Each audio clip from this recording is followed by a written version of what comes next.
আনন্দবাজারে পুলিশের গাড়িতে ধাক্কা, গুরুতর আহত প্রবীণ।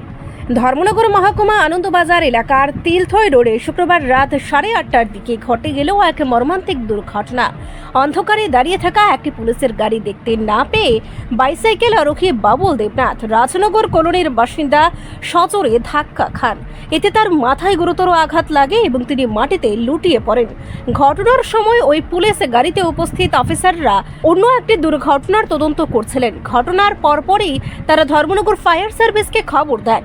ফায়ার সার্ভিস কর্মীরা দ্রুত ঘটনাস্থলে পৌঁছে আহত বাবুল দেবনাথকে উদ্ধার করে ধর্মনগর জেলা হাসপাতালে নিয়ে যান। চিকিৎসকরা জানান তার মাথায় গভীর ক্ষত হয়েছে এবং চিকিৎসা চলছে।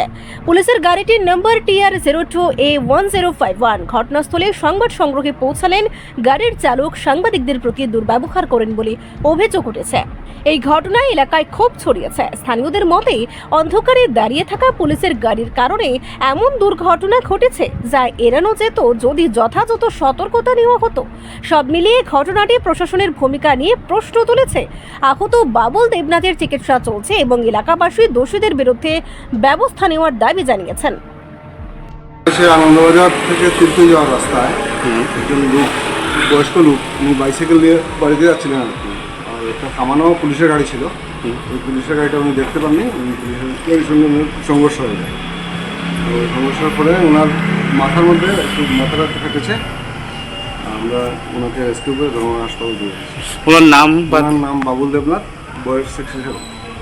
ওনার বাসা আনন্দবাজারে। পুলিশের গাড়ি যে লেগেছে, পুলিশের গাড়িটা কি ধর্মনগর থানা না আনন্দবাজার ক্যাম্পে? খুব সম্ভবত আনন্দবাজার ক্যাম্পে।